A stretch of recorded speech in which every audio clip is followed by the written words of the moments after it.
I was in India just 1 month ago, 2 months ago. And I said, look, our expectation is to have a $50 billion operation here in India fast. And people said, but India don't have a $50 billion company. India doesn't do all of that. And I said, exactly what we heard about China 20 years ago. So I think our job is, what's the next China? The world is talking mostly about the US and China. And what we have in common is we actually think a lot of the future is being built beyond the US and China. I bet my life on I can build the $1 trillion company, but I'm going to try 1,000 things. And just 20 of them are going to be the real success. And we can't say before that what are going to succeed.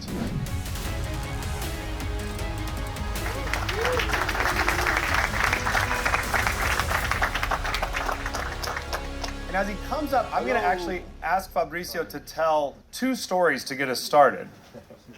Hello, everyone. Good morning. How are you? Yeah. Everybody.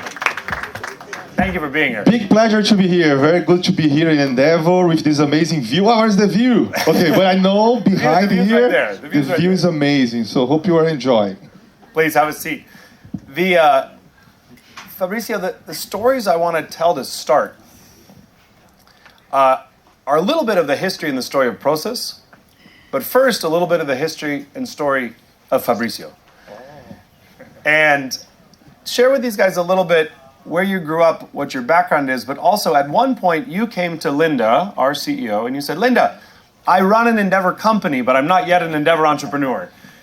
Yes. Now we fixed that. You became an Endeavor entrepreneur, but tell us a little bit. And then I started to grow a lot after that. So take note. But tell us a little bit about that story, just in 1 or 2 minutes. Hello, everyone. Super pleasure to be here. I'm Fabricio. I'm known as the CEO of Prosus. Big lie. I actually from Bahia in Brazil. Hope you know Bahia and Brazil. There is a few happy Brazilians here.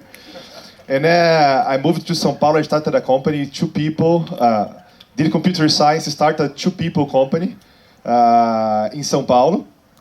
And then somehow it became today, Prosus is a $150 billion business. People think, then you had an idea, did some things and grow a lot. No, that's not the real story. So let's tell you the real story. That's what we're here for. That's what we're here for. First, many years of big confusions. The company always bankrupt. Lots of no venture capital in Brazil around 2000. Then we started to grow. We did a merge with an Endeavor company called Anytime. Right. And the resulting company became Movili, the company that I founded, but it's the result of a merge between Compera and Anytime. And that's how you end up running an Endeavor company. Exactly. And then everyone started to talk to me like, so you are the CEO of Endeavor company. Congratulations to be an Endeavor entrepreneur. And I said, actually, I'm not an Endeavor entrepreneur. I merged with Endeavor company. But then we talked about that, and I entered in the process and became an Endeavor entrepreneur. But I want to tell one thing before that. Just when we made the merge, the 2 companies together made revenues of, $50 million per year, something like that. I don't remember exactly. But we were not doing well. After the merge, we suffered a lot. I can see Rafael Duton. He was the Endeavor entrepreneur that introduced me to Endeavor. We were suffering a lot. We did a merge, and very bad results, losing money.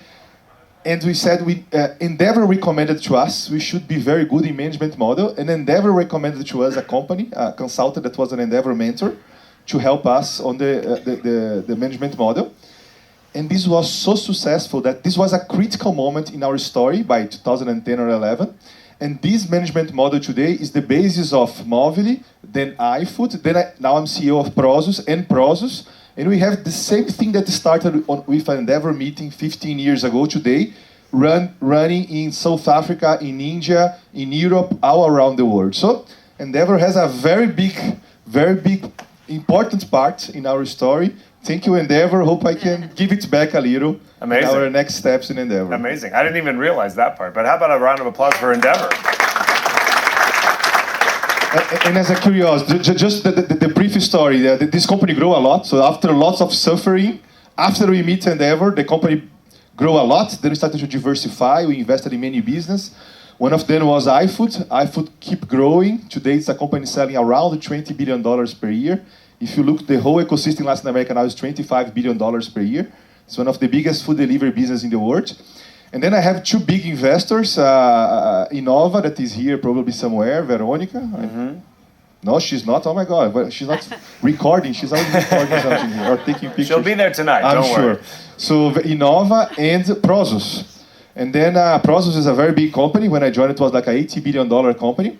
The biggest investor in China through Tencent and investing in many other companies around the world. And they called me to say, don't you want to... iFood was the second best business of Prosus. Obviously, I told them it is going to be the first. We need to grow a little more to pass Tencent, but we will get there. So Tencent and then iFood. Yeah. Okay. But for now. But we are growing fast. I like it. And then they invited me to become the global CEO of Prosus. So now Prosus is a $150 billion company. We have $15 billion in revenue, almost that. Very profitable, growing all around the world. We have many investments, but we are really an operational tech company running many amazing businesses around the world. So, and if people think, so you changed a lot. You were a founder, now you are an investor. That's not how I see that. I was a founder. I am a founder. I'm going to keep being a founder. I changed the company completely to align it to be a culture of moving fast, taking risks, innovating a lot, supporting entrepreneurships. Really a culture of disruption. Prosus changed a lot, and I'm very happy I have a bigger company now to make one of the best tech companies in the world. That's our goal. But I know you have a big dream to actually build Prosus to be a $1 trillion company. Definitely. We'll talk about that dream. Let's go. But I think first to give folks in the room just some context, right? Because Prosus itself has this remarkable story, right? It starts out as Naspers in South Africa. It makes probably the best venture capital investment in history when it invests in Tencent way back in the day. And it's grown up to be, as you said a couple times, like more than $100 billion, close to $150 billion market cap business. Yeah. This is bigger than Snowflake. It's bigger than Dell. It's bigger than Shopify. Yeah. It's bigger than Mercado Libre. It's not a trillion yet, but it's a good start. It's a big company, right? So what is it like today to be the leader of a platform of this size? How do you think about sort of the opportunity you have in Prosus now? There is a historical view about the recommendation that is great powers comes with great responsibility. From Uncle Ben, I don't know if you heard about that. So now I have the responsibility of using this $150 billion company, create a lot of disruption and create one of the best companies in the world. Mm-hmm. So the opportunity is amazing. We have like $15 billion in cash. We have 2 billion customers all around the world, not including Tencent. So I really think... 2 billion, not including Tencent. Yeah, because Tencent is more 2 billion customers. Of course, but I mean, you have 2 billion people outside of China. Yeah, because we never... on Tencent, we are an investor. We have almost 25% of Tencent, but we really operate the rest of the business. That's why I say the numbers is $50 billion of revenue outside of Tencent. Yeah. If you include Tencent, it's much more, 100 billion. But... so the opportunity is amazing. I think I have a company that can invest with the scale that we deserve. I saw that you said the Global South there in the when you talk about this speech. We don't have many companies that can invest enough in Latin America, in India, in Africa, or in Europe to move fast, invest a lot of money. We have 40,000 people only inside the companies. So I think I have the scale to produce really, really big success cases, or to work with other entrepreneurs to produce really, really success cases through Prosus. But connecting that to the story, I don't know if many of you know, before my time, Prosus, I'm in Prosus for 1 year only, but 25 years ago... We have some South Africans in the room, right? Where are the South Africans? We know the history. There we are, Naspers. We started many years ago as Naspers in South Africa. And we invested, I don't know if you know that, but $30 million in a small company in China with like 20, 30 people, and the multiple on revenue was infinite because the revenue was zero, and the company didn't have the products that make them big today. It was starting QQ just after we invested. So it's nice to tell this story because people say, so you did these investments in China and obviously it was the best investment in the world today. If you look to 25 years ago, everyone was against it. Everyone thinks Naspers is crazy because it's invested in China. China is not an internet market. China doesn't have internet leaders. This is not a market for the future. People only copy in China. You know, probably today Tencent is one of the most innovative players in terms of messaging. I think I'm biased, but I think it's the best messaging platform in the world and the more innovative one. But 25 years ago, that was not what we had there. So it's nice to talk about that because many of you are talking on investments all around the world. Yeah, 20 years later, it's easy to say invest in China is good, but the thing was to invest in China 20 years ago. I was in India just 1 month ago, 2 months ago. And I said, look, our expectation is to have a $50 billion operation here in India fast. And people said, but India don't have a $50 billion company. India doesn't do all of that. And I said, exactly what we heard about China 20 years ago. So I think our job is, what's the next China? What it's possible to build? We always say next year the whole world is going to be completely different, but in the next 10 years, very few of us can understand the real impact of those change and what other trillion-dollar opportunities we have. So I think in Prosus today, I have the opportunity to build that, not only in China. In China, we are investors, but we operate business in Latin America, Europe, and India. I think those 3 regions has the potential to create trillion-dollar companies. And many people say, no, they are small, Europe is too regulated, Latin America is Latin America. Yeah, that's why we can create a trillion-dollar company there. If it was obvious, then we don't have the opportunity to build. Hope you agree, because I know Endeavor is spending lots of time in the same region. Are you kidding? We couldn't agree more. I mean, this is exactly what Endeavor believes about the world. You know, we were talking yesterday.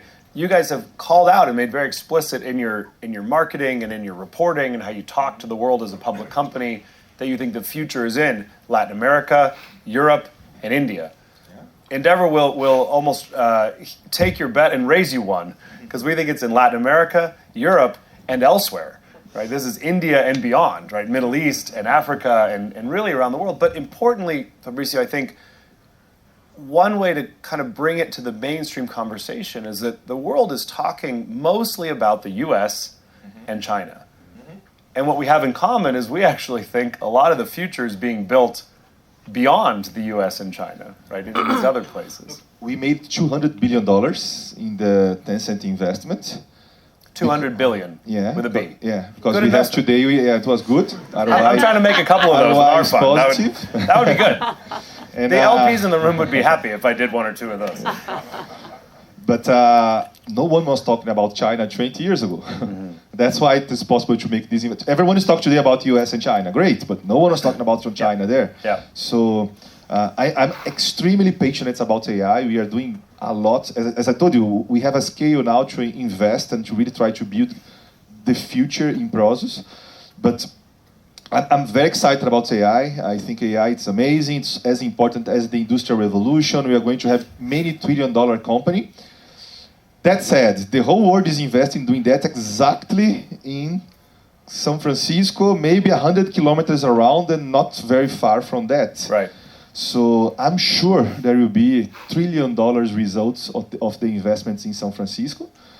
But maybe the ROI is going to be smaller than if you create the next China, the next Tencent. And I think there are many opportunities to do that all around the world. In Latin America, for sure. In Europe, for sure. The market is enormous. And there is a lot of space of growing companies there. In Middle East, for sure. In Turkey, I'm seeing here some very good Turkey companies too. In South Africa, where you also operate. So I think I think there is a structural disadvantage in all those markets to compete against Californian companies. Yeah. Because they have lack of money and they have lack of infrastructure with a strong ecosystem where you can learn faster, get role models, and move faster because of what you are learning from the ecosystem. If you go to the Valley, the amazing thing is that from Monday to Sunday, there is a very nice hackathon and workshop putting everyone together, and people learn faster. It's not the same out in the rest of the world, as you said. Fortunately, there is Endeavor to help with faster capital and networks. Yep. And also, that's the Prosus thesis. When we can connect a company in Turkey, Latin America, or Romania with our global ecosystem, we can make these companies grow much faster. So I really bet that's the big bet of Prosus today. The next China is coming, and it's our responsibility to build that. Yeah, we'll give one shout out to Turkey. Because you weren't here this morning, the Turks already gave themselves a shout out in the roll call. But I'll flag that, Endeavor Catalyst in our early funds, we made 6 investments in Turkey. We've now had 5 exits out of that group, and it's an 11x cash-on-cash return in dollars in Turkey, right? So you can really do this anywhere. But to your comment, this takes a decade, right? It is more about this time frame of, I love that quote about we overestimate what we can do in 1 year, but we really underestimate what we can do in 10. I think it's hard for human beings to really think about what's possible in 10 years.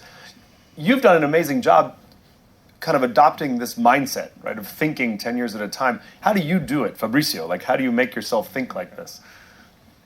So many people ask how I know the answers or I have the good ideas. Prepare for a disappointing answer. I'm very good in have the wrong ideas. I'm very good. I do lots of mistakes, and I've done more mistakes than many of you together. But at the same time, we operate with very, very good people and entrepreneurs. So we are not a company that say, I have the ideas and everyone just do that. At the same time, we operate in a group that has a very lean mindset. Like I have one idea every day in the morning. Today I said, oh my God, now I know how I'm going to grow 100 times. And I have it usually twice a day.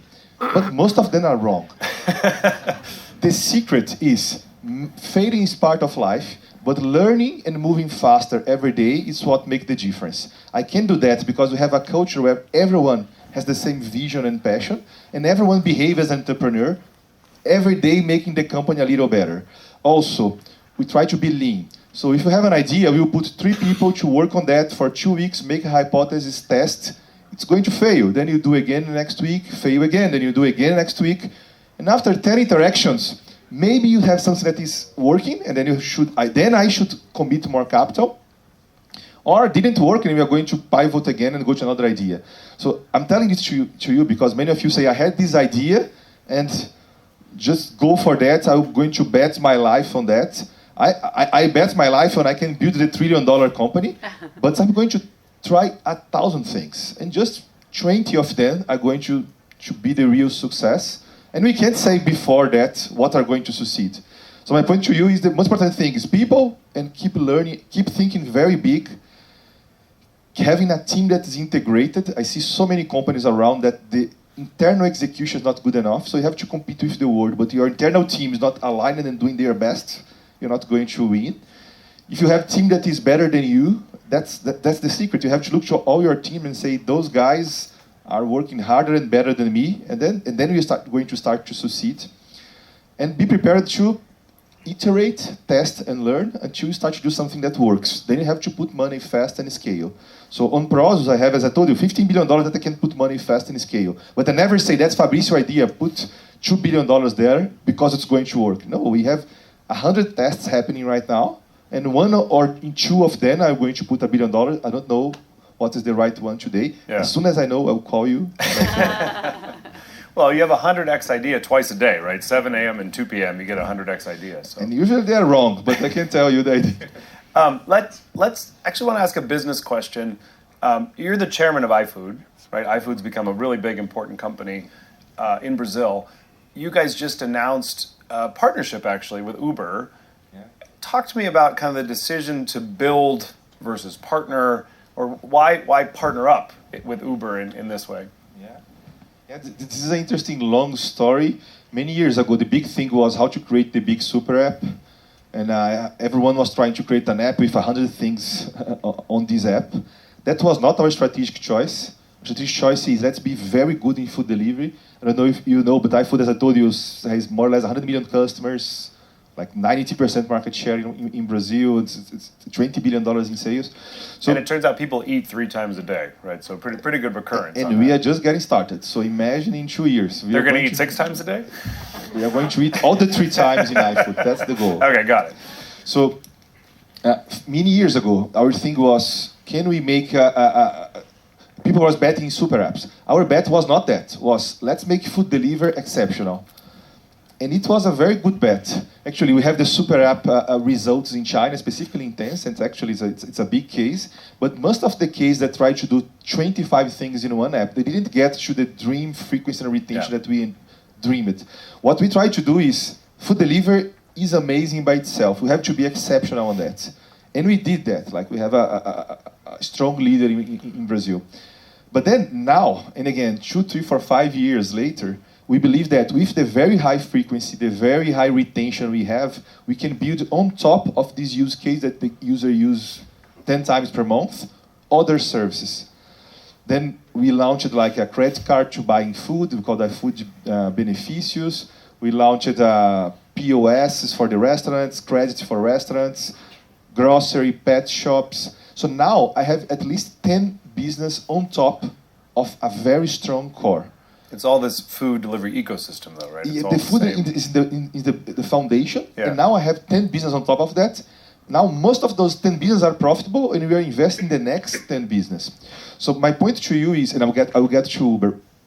If you spread too thin, too early, it's difficult to fight and win against competition and for the customer mind. Yeah. So on the beginning, and I'm telling it to you because I've made this mistake 25 times. So I can promise you, if you try to do 100 things in the beginning and really make all of them commercial success, you may spread too thin. For example, when I started the company many years ago, we tried to go international in the first few years, and we couldn't do that. We didn't have the cash or the product to be a global leader in the beginning. So we really became good in food delivery, and now we can, on top of that, has a good ecosystem. On our vision, mobility is part of this ecosystem that we should offer. Yeah. So we have 10 business. We are very good in food delivery, grocery, etc. But in mobility in Brazil, you had 2 players. Uber is the leader one, and a second one that's not that good. Not that good in food delivery either. But tell me how you really feel. And then we made a strategic partnership to say to every iFood user, now you can order. iFood has, let's say, more than 80% market share. You can now order Uber inside iFood, and you did the same thing with Uber. So now in Uber, you can order food inside. Instead of, say, Uber Eats, you have iFood inside Uber. So you see the thing of, should you do by yourself or not, depends on the timing. And I think a mistake that we do every day in every company is having the wrong timing, but also understanding the timing of the industry. If the industry is too early, you have this experimentation, lack of capital, the thing is innovation. If you are in a stage of high growth, of maturity, the dynamics of the competition change. I don't think it would be the best for us or the customer that we start a mobility business, but we partner with the leader one. We also the leader food. I think all of that together delivers experience in Brazil that is comparable only to what you have in China. So in China, people is known by their super apps, for example, around WeChat. Now we have in Brazil food delivery, 10 other things around like pets, landing of bikes, etc., and mobility.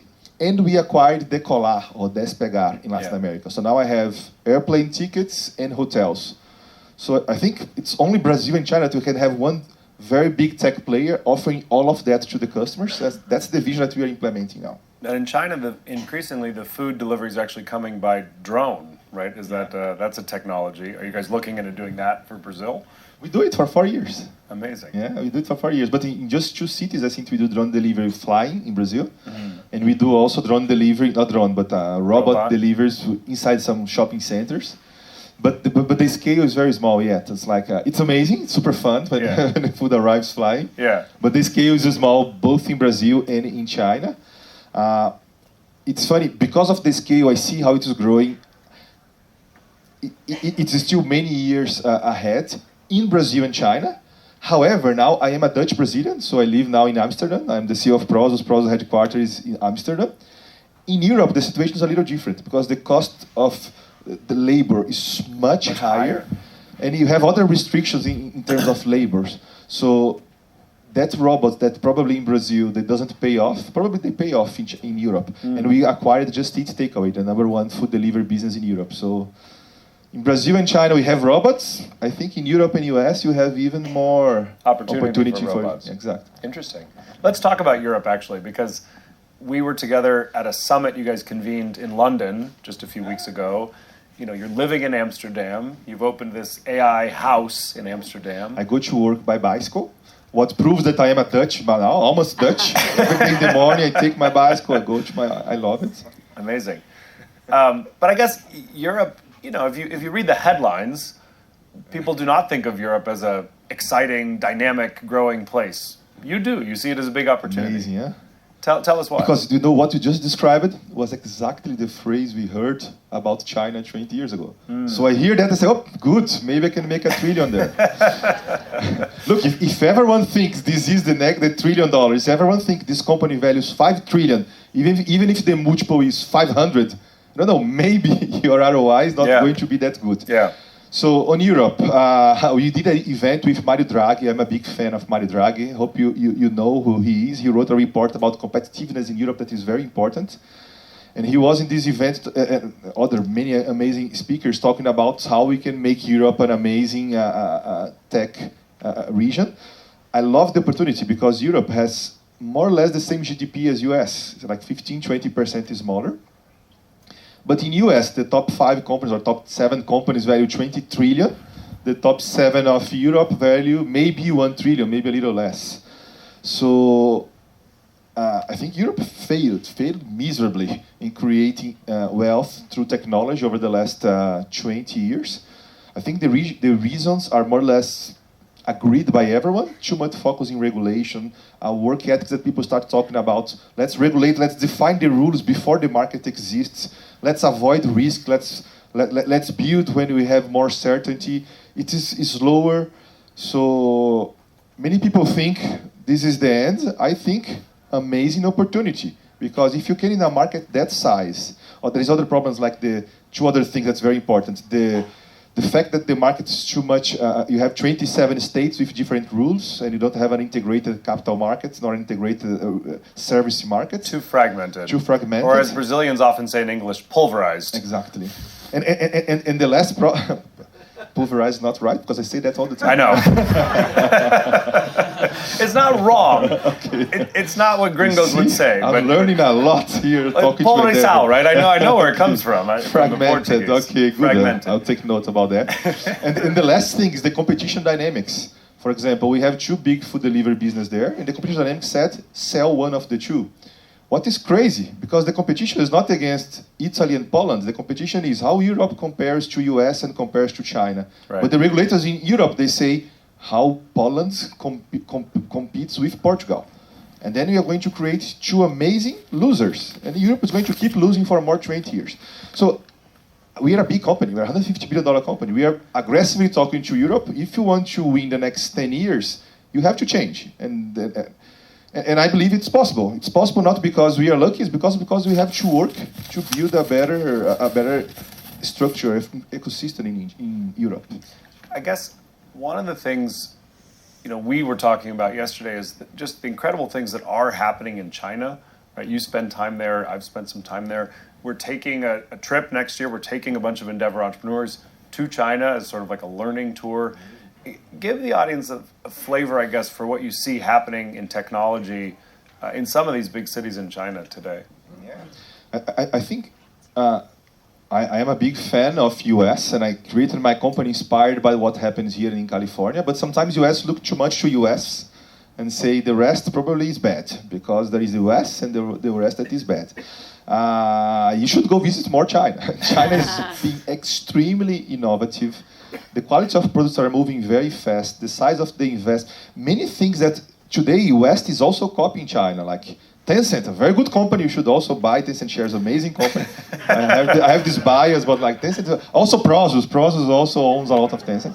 But like Tencent, what it's doing is ecosystem in WeChat and the super app around that, and WeChat and WePay.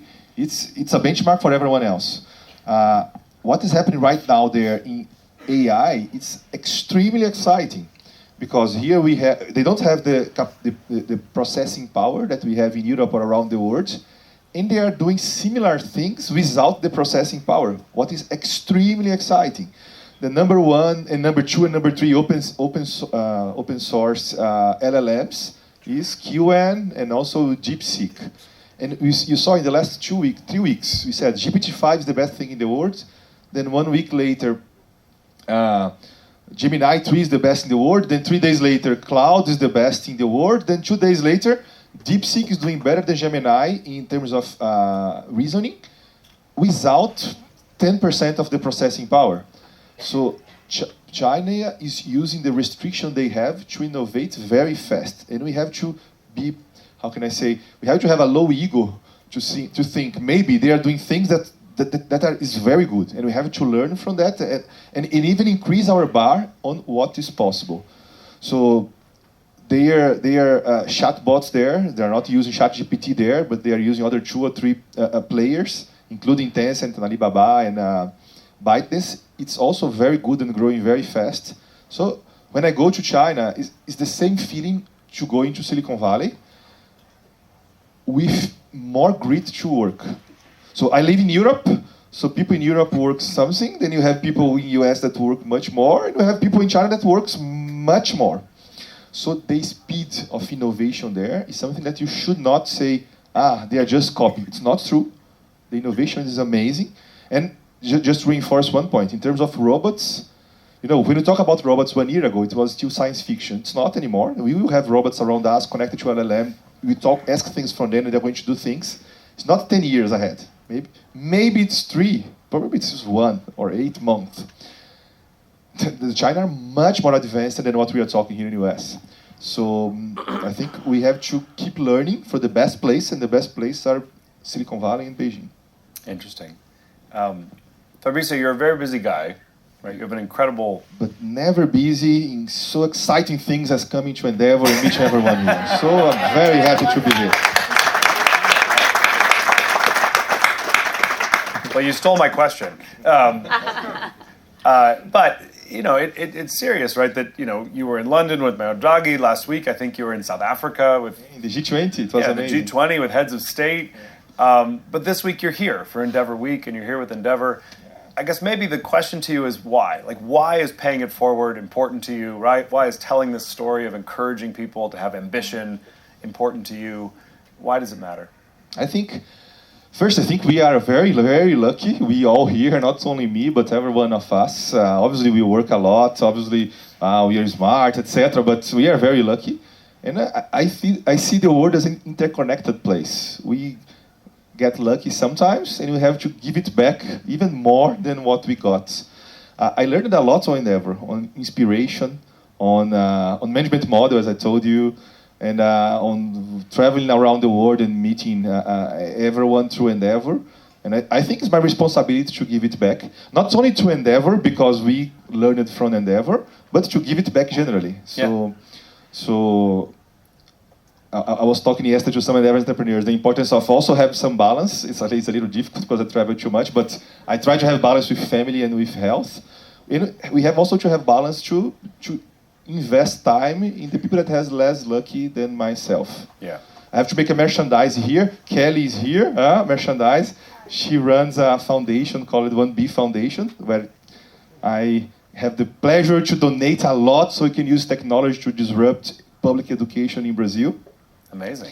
And I do other 10 initiatives to invest in, how can I say, giving back the lucky I have. Mm-hmm. So being here is to learn. I know lots of great people around. You have amazing entrepreneurs, and give it back a little. And you don't need to have to say, what is the return for me? The return is, everything is connected. The return is to make things work better if I can contribute to that. Yeah, well, and of course, one of them, since we're here at the Endeavor Catalyst Day, is, you built Movile in the years before we had this fund, but you've now become an investor in this fund. Yeah, I'm an investor also, yes. Tell the folks in the room, what's your view on Endeavor Catalyst? Good. I like very much the idea of Endeavor help not only with connections and networks, but also capital and the reputation of being investing together. Mm-hmm. So I like very much this idea. A funny thing, I didn't join the fund specifically because of the ROI, etc. So if you ask me what's the latest numbers, I don't know, to be honest. I know it's good because you are managing that, but I don't know the details. But I think connecting to other entrepreneurs and helping everyone growing together. As I said, most of the capital of Endeavor Catalyst is not going to California specifically. Correct. And California is over-invested today. Sometimes I meet some investor and they say, no, but the real return is in investing in these 5 companies. Yes, until it's not, because obviously it's over-invested. So I see Endeavor Catalyst investing in people in, as we just said, Europe, in India, or in Middle East, and in Indonesia, in Saudi Arabia, in Argentina. So participate is exciting. Yeah, for sure. Well, Fabricio, we're very, very lucky to have you here.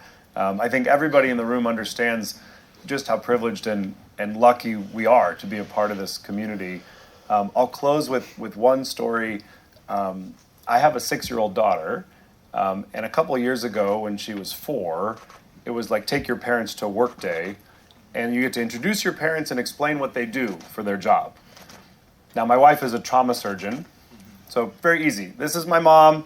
She works at the hospital. She cuts people open. This is my dad. He goes to the airport a lot, and he talks on the phone at his computer, and I think he flies around the world, and mostly he gives people luck. And that was her distillation and understanding at age 4 of what Endeavor and the multiplier effect and paying it forward is all about, right? We're about kind of flying around the world and giving people luck. So we're really lucky to have you here. Thank you for being here, and thank you for being a part of Endeavor. Thank you very much.